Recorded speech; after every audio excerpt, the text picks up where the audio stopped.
Bonjour, nous nous retrouvons aujourd'hui pour le tirage des énergies de la semaine du 29 juin pour les flammes jumelles afin d'identifier ce qui sera au travail pour la polarité masculine, pour la polarité féminine et pour le lien dans les jours à venir. Pour rappel, il s'agit d'un tirage général. Prenez donc ce qui vibre pour vous. Vous pouvez vous retrouver dans chacune des polarités. Pour rappel également, vous retrouverez sur cette chaîne des méditations, mais également un soin de purification et chaque semaine, le tirage des énergies. Vous pouvez ainsi, si vous le souhaitez, vous abonner à cette chaîne et activer la cloche pour être informé des dernières nouveautés. Alors, cette semaine, j'ai travaillé avec l'oracle d'Isis, d'Alana Fairchild. La carte qui est sortie pour l'énergie masculine est la carte des talismans du pouvoir. L'idée dans cette carte est de pouvoir consacrer un certain nombre d'objets et d'outils que nous avons à disposition autour de nous. C'est-à-dire de prendre conscience qu'ils peuvent ainsi devenir des extensions de notre champ énergétique. Nous pouvons aussi poser une intention par rapport à certains objets de notre quotidien pour combler le fossé qui sépare l'esprit et la matière. Et puis, inversement, de peut-être mettre la matière en lumière dans notre existence.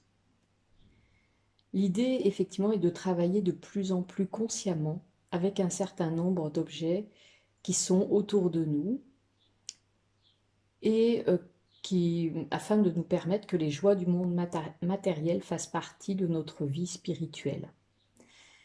Effectivement, quand nous faisons le choix de nous incarner, notre amour du monde de la matière figure au nombre des dons, on pourrait dire, que la Terre nous a confiés. L'idée va donc être de charger certains objets de notre quotidien pour qu'ils puissent s'imprégner de notre champ énergétique et nous aider à accomplir notre mission.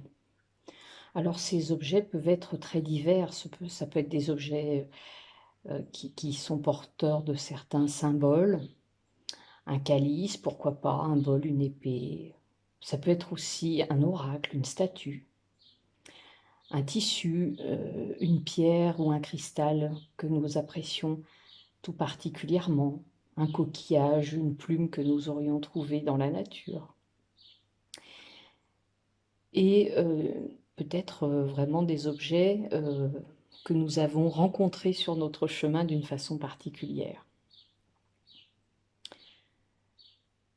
Cela nous invite également à nous souvenir que si on trouve un objet comme ça, au cours d'une promenade, il peut être tout à fait intéressant de demander à la Terre si cet objet nous est destiné, s'il peut nous aider dans notre travail de guérison. Si on sent une réponse plutôt positive, une vibration plutôt joyeuse à l'intérieur de nous, eh bien, on peut effectivement le prendre et remercier la Terre pour ce cadeau. Sinon, on peut effectivement tout simplement bénir cet objet en se disant qu'il sera peut-être destiné à quelqu'un d'autre. Donc cette carte nous aide vraiment à nous concentrer sur notre capacité à travailler avec des objets dans le but d'éveiller notre lumière spirituelle. En effet, le monde matériel est baigné de lumière, d'une lumière que notre attention bienveillante peut pousser à se manifester. De la même façon qu'une personne nous voyant sous notre meilleur jour peut nous aider à accomplir nos rêves et à nous réaliser. Il est important de savoir que le monde matériel possède sa propre lumière et qu'il a besoin d'amour, de gentillesse et d'attention. Intégrer l'esprit de la matière constitue un art et nous pouvons, et nous avons même le pouvoir spirituel d'apprendre à aimer le monde physique dans le cadre de notre quête spirituelle. Alors, un petit rappel aussi autour du fait que pour qu'un objet prenne la valeur d'un talisman, il faudra d'abord le purifier, le dédier et le charger d'une intention sacrée. C'est ce qu'on appelle la consécration, et cela consiste à rendre quelque chose sacré. Les talismans permettent d'établir des relations spirituelles avec le monde matériel. Leur utilisation n'est pas indispensable, mais elle peut s'avérer tellement agréable et tellement enrichissante. Grâce à eux, vous pourrez régler un certain nombre de problèmes, car ils ont des propriétés curatives aussi diverses que remarquables. Mais pour commencer, il faut honorer la lumière qui demeure dans la matière et le caractère sacré du monde matériel. Donc, si vous envisagez de guérir ou d'avancer en vous aidant de cristaux, de tarot ou d'autres outils physiques, cet oracle vous encourage vraiment à poursuivre sur cette voie qui vous sera très bénéfique. Pour l'énergie féminine, la carte qui est tombée cette semaine est la carte de la chambre de guérison, la chambre divine de Dame Isis. L'idée dans cette carte est que vous allez recevoir une guérison spirituelle. L'idée aussi, du coup, est de rester ouvert sans attendre particulièrement quelque chose, mais simplement laisser la vie faire son œuvre et se dire que finalement, des situations ou des solutions seront trouvées par rapport à chaque chose qui peuvent vous paraître actuellement insatisfaisantes. Mais pour ce faire, l'invitation est à prendre son temps, à donner de la place à la magie de Dame Isis et à son énergie. Cet oracle, du coup, est un messager par rapport à des grands changements qui vont advenir et qui sont déjà en chemin. En sachant que ces dons qui vous seront conférés le seront d'une façon totale, j'allais dire, et en tout cas dans un amour inconditionnel. L'idée est d'apprendre à recevoir, à ouvrir ses bras. Ce dont vous est offert sans arrière-pensée, mais il va vous apprendre à grandir, notamment vous apprendre à accueillir et à recevoir. Peut-être que ce don ne ressemblera pas à ce que vous attendiez, mais un jour vous comprendrez que ce don spirituel est un cadeau de la vie, même si au départ ce n'est pas évident. Peut-être que vous commencez déjà d'ailleurs à pressentir l'avènement de ces nouveaux dons. Peut-être aussi que cet avènement sera accompagné d'une impression d'être libéré, déchargé de problèmes qui étaient toujours présents jusque-là. Donc l'apprentissage est aussi à poursuivre votre voie de guérison. Mais pour ce faire, il est crucial de s'accorder un moment dans un endroit sacré pour que les choses puissent se manifester le mieux et le plus rapidement possible. Choisissez donc un lieu, que ce soit un coin de nature, un espace de méditation, une pièce de guérison, un endroit où vous vous sentez bien, en somme, où vous êtes bien tout simplement et où il n'est nul besoin de penser, de réfléchir ou d'analyser, mais juste de s'ouvrir et de laisser venir l'inspiration ou les conseils au rythme où ils doivent opérer et au rythme où le mystère de la guérison doit s'opérer également.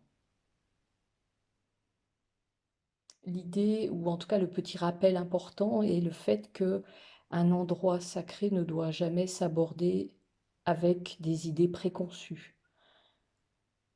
Juste l'idée de dédier cet espace et ce temps sacré à sa divinité intérieure et juste laisser venir. On obtient en effet de meilleurs résultats en termes de guérison et de dons, de progression spirituelle, quand nous sommes dans l'ouverture et le lâcher-prise. La carte qui est tombée sur le lien entre les flammes jumelles est la carte du temple de Lapis-Lazuli, la déesse des cieux ancestraux. Alors cette carte nous rappelle que nous sommes des âmes très anciennes, des initiés en quelque sorte. Nous n'appartenons pas seulement à la terre. Cette évidence qui nous est rappelée nous invite à accepter toutes les conséquences que cela peut avoir dans notre vie. Par exemple, souvent les âmes anciennes, celles qui font l'expérience de la conscience et de la communauté, des civilisations plus avancées sur le plan spirituel, sont ici, sur notre planète, dans cette incarnation, à la fois présentes pour se soutenir mutuellement, mais aussi pour apporter de l'aide. Mais le problème, c'est qu'il leur arrive d'avoir l'impression de détonner, d'être inadapté par rapport à ce qui est vécu autour. Les vieilles âmes ont en effet beaucoup reçu de connaissances au fil de leurs incarnations. Leur sagesse vibre à une fréquence plus haute que celle de la peur, de l'agressivité, de la domination et de l'isolement. Bref, des blessures humaines qu'elles sont là pour guérir. Et donc, effectivement, ces blessures peuvent parfois susciter leur incompréhension.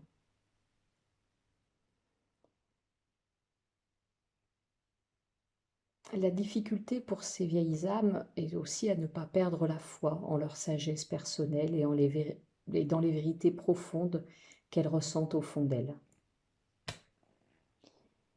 Cet oracle nous invite à prendre conscience du fait que nous possédons ces connaissances très anciennes au fond de nous, au fond de notre âme, au fond de ce lien sacré qui nous unit aux autres, mais aussi peut-être à notre flamme jumelle, et que tout cela est mu par l'amour inconditionnel.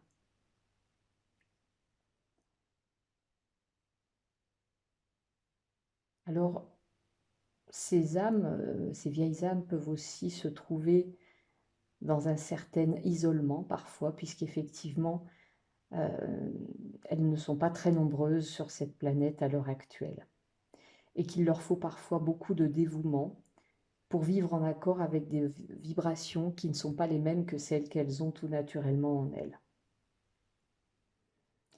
Cet oracle nous invite donc à nous rappeler qui nous sommes et de ne pas se soumettre aux diktats de la société dans laquelle nous vivons, que ce soit par rapport à nous-mêmes, mais aussi par rapport à ce lien particulier que nous partageons avec notre flamme jumelle et qui peut très souvent être incompris.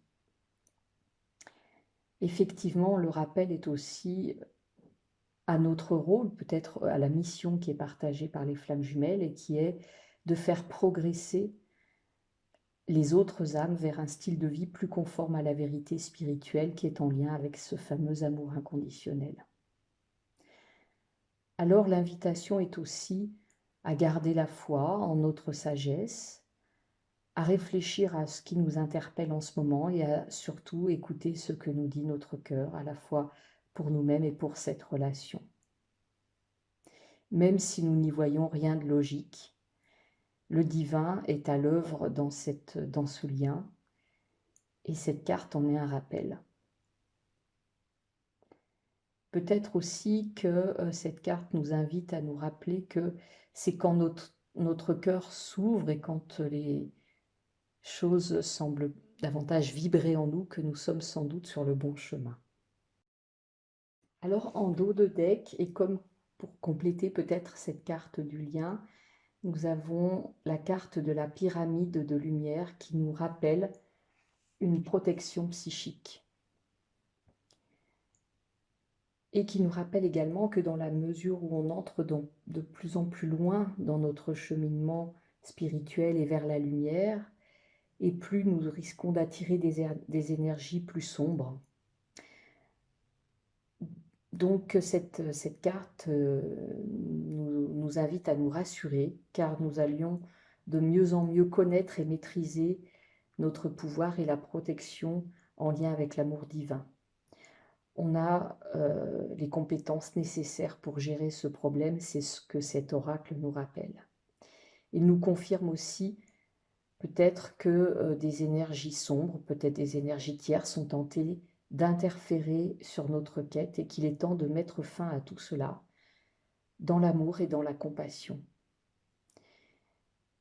Cet oracle parle aussi de progression, notamment de progression spirituelle, qui nous invite de plus en plus à assumer des responsabilités, des compétences supérieures, on pourrait dire, et d'avancer sur notre chemin en tout cas. Ce faisant, nous allons de plus en plus acquérir la maîtrise et la libération par rapport à nos peurs et devenir de plus en plus léger sur ce chemin.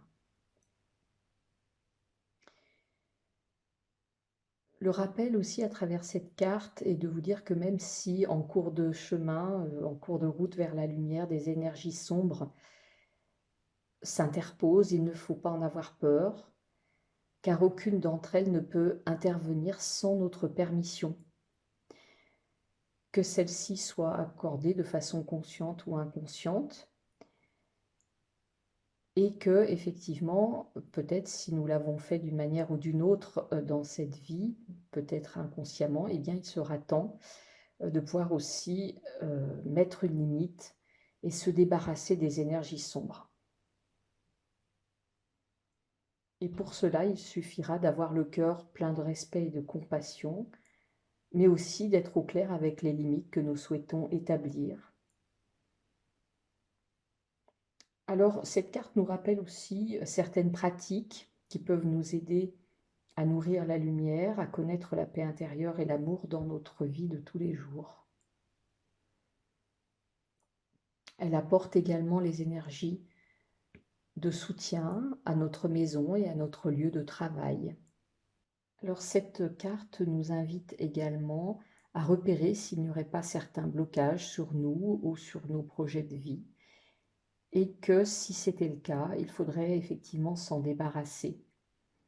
Et pour ce faire, se rappeler que nous avons assez de confiance et de compassion en nous pour pouvoir effectivement exercer notre libre arbitre. Cette carte est aussi une invitation à se rappeler du pouvoir de ce libre arbitre, qui va nous permettre effectivement de poser les limites dont nous avons besoin et de dire non quand il le faut. Alors j'ai choisi de faire un petit bonus aujourd'hui avec l'oracle Les Murmures de la Nature d'Angela Hartfield et Joséphine Wall. Ce petit bonus cette semaine sera sous forme de messages envoyés par le féminin à son masculin et des messages envoyés par le masculin à son féminin. Alors, s'agissant des messages envoyés par le masculin vers le féminin, 2 cartes sont tombées. La carte numéro 6, voyez plus grand, et la carte numéro 2 de l'illumination. Alors, dans cette carte, voyez plus grand, il s'agit de se souvenir qu'il existe beaucoup plus que ce que l'on peut imaginer. Il existe plus que ce que l'on peut imaginer et finalement, en regardant les choses sous un autre angle, nous pouvons exercer une certaine créativité. La seconde carte est la carte de l'illumination.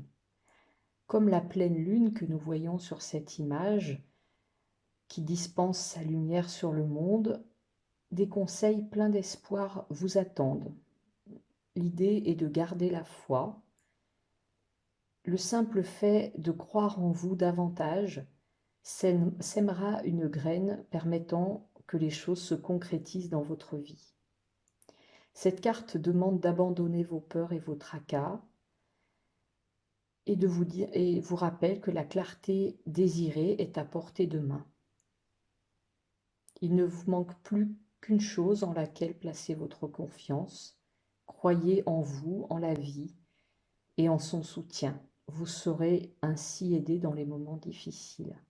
Cette carte peut aussi annoncer l'inspiration, le renouveau d'un amour. En tout cas, c'est une averse de lumière et de belles surprises ou de trésors cachés. Les messages du masculin pour le féminin sont la carte 41, soyez au service d'autrui, la carte 48, espoir et bonheur, et la carte numéro 1, faites un vœu.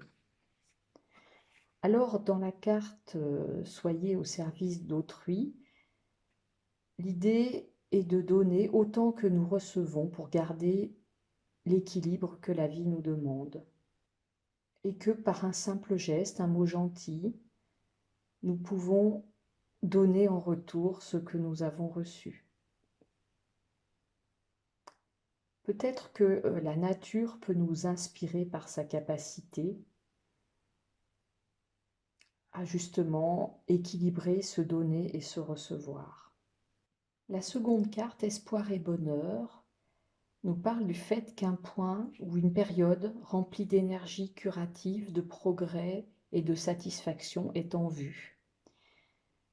L'étape de la gaieté et des festivités est venue. L'énergie de cette phase est plutôt une énergie de soutien et de réussite. L'idée est au fait de laisser s'évanouir les difficultés et les tracas du passé pour se concentrer sur la joie du moment présent qui nous entoure. L'idée est donc de profiter de la vie également. La carte Faites un vœu nous invite à retrouver ou invite le masculin à retrouver sa part d'enfance, la part de lui qui pouvait être encouragée à, comme sur cette image, à souffler sur une fleur de pissenlit en faisant un vœu. Cette carte est un petit rappel par rapport au fait que si vous posez des intentions claires sur ce que vous voulez dans la vie, eh bien vous donnez un maximum de chance à ce que ces choses puissent advenir. Surtout si nous croyons en notre demande avec la même innocence que cet enfant. La carte qui est sortie en dos de deck est la carte numéro 42, que l'amour soit votre phare. L'idée dans cette carte est de se diriger à partir de l'amour. En effet, quand vous rencontrez une nouvelle situation, voyez l'amour paver le chemin de cette situation, même si elle est difficile. Comprenez que ce qui se passe est en lien avec la vie et que même si des épreuves sont là, elles sont là pour nous apprendre à grandir. L'idée aussi pour nous aider dans ces moments est de se concentrer sur notre lumière intérieure et d'imaginer qu'elle brille vers l'extérieur. Ainsi, cette lumière nous permettra de voir le monde avec des yeux neufs et d'apprendre de nouvelles choses chaque jour dans notre vie. Alors j'espère que ces quelques pistes de travail pourront vous aider à traverser au mieux les énergies des prochains jours. Nous nous retrouvons très bientôt. Bonne semaine!